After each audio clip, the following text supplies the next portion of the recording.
Կարծում եմ շուտով Հայաստանի եւ Ադրբեջանի միջև հարաբերությունների լիակատար կարգավորում եւ լիակատար խաղաղություն կհաստատվի Մյունխենում Ֆրանս 24-ի հետ հարցազրույցում հայտարարել է Ադրբեջանի նախագահը։ Իլհամ Ալիևի խոսքով օգոստոսի 8-ին Սպիտակ տանը Երևանի եւ Բաքվի միջև ձեռք բերված պատմական համաձայնությունները նշանակում են, որ հակամարտությունն ավարտվել է։ Մենք թեւակոխել ենք խաղաղության մի շրջան, որը հուսով եմ հավերժ կտևի։ Արդեն ավելի քան 6 ամիս է անցել։ Հայաստանի հետ սահմանին իրավիճակը շատ հանգիստ է, փոխհրաձգություններ, զոհեր, վիրավորներ չկան, շարունակել է Նա հիշեցրել է, որ Ադրբեջանի տարածքով Հայաստան ապրանքների տարանցման սահմանափակումները չեղարկվել են։ Նաև սկսել ենք Հայաստանին նավթամթերք մատակարարել, ինչը ըստ էության նշանավորում է մեր առևտրային հարաբերությունների սկիզբը։ Այսպիսով տեսնում ենք, որ արդեն իսկ հասել ենք խաղաղության, նշել է Ադրբեջանի նախագահը։ Նա հավելել է, որ խաղաղության համաձայնագրի վերջնական ստորագրման ճանապարհին որոշ ֆորմալ քայլեր են մնացել։ Մենք սովորում ենք ապրել խաղաղ պայմաններում եւ դա շատ լավ զգացողություն է, ընդգծել է Ալիևը։ Միևնույն ժամանակ նա հերթական անգամ հայտարարել է, թե Հայաստանի սահմանադրության մեջ պետք է փոփոխություններ կատարվեն։ Հարկավոր է տարբերակել հարաբերությունների կարգավորումը պաշտոնական խաղաղության համաձայնագրից, քանի որ կարգավորումն արդեն ընթացքի մեջ է, մանրամասնել է Պաշտոնյան, հույս հայտնելով, որ Հայաստանին եւ Ադրբեջանին կհաջողվի պաշտոնապես հասնել խաղաղության արդեն այս տարի։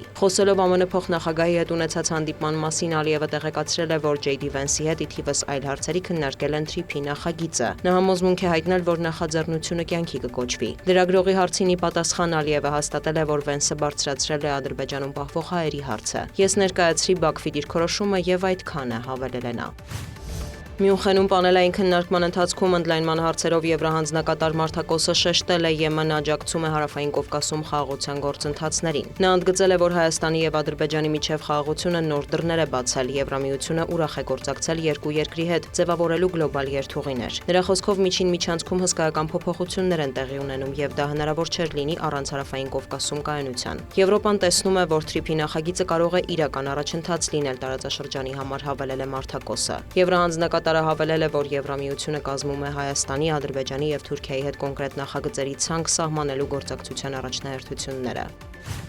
Վաշինգտոնը ցանկանում է, որ եվրոպական երկրները լինեն ուժեղ, Մյունխենի անվտանգության համաժողովում հայտարարել է ԱՄՆ պետքարտուղարը։ Մարկո Ռուբիոն շեշտել է, պատմությունը ցույց է տվել, որ Եվրոպայի եւ Միացյալ Նահանգների ճակատագրերը կապված են եւ միշտ կլինեն։ Մենք չենք ցանկանում խզել հարաբերությունները, մենք ցանկանում ենք վերականգնել հին բարեկամությունը, ընդգծել է պետքարտուղարը։ Նա նաեւ անիմաստ է համարել առանց սահմանների աշխարհի եւ ազգային շահը համաշխարհային շահին ստորադասելու գաղափարախոսությունը։ Ռուբիոն քննադատել է ՄԱԿ-ին, նշելով, որ այն չի կարողացել հասցեագրել ընթացիկ ամենասուր խնդիրները, այդ թվում Գազայի կամ Ուկրաինայի հետ կապված։ Ինչ վերաբերում է ռուս-ուկրաինական հակամարտությանը, ամերիկացի դիվանագետը հայտնել է, որ Մոսկվային եւ Կիևին վերջին շրջանում հաջողվել է նեղացնել վիճելի հարցերի շրջանակը, մնացել են ամենաբարդ խնդիրները։ Նա նշել է, որ բանակցությունների հերթական փուլը տեղի կունենա փետրվարի 17-ին Ժնևում, դրան կմասնակցեն նաեւ Սպիտակ տան պատվիրակները։ Մենք չգիտենք, արդյոք Ռուսաստանը լուրջ է տրամադրված պատերազմն ավարտելու հարցում, սակայն կշարունակենք աշխատանքները, հավելել է Ռուբիոն։ Պետքարտուղարը նաեւ հայտարարել է, որ ռազմավարական սխալ կլիներ չերկխոսել Չինաստանի հետ, չնայած առկա տարաձայնություններին։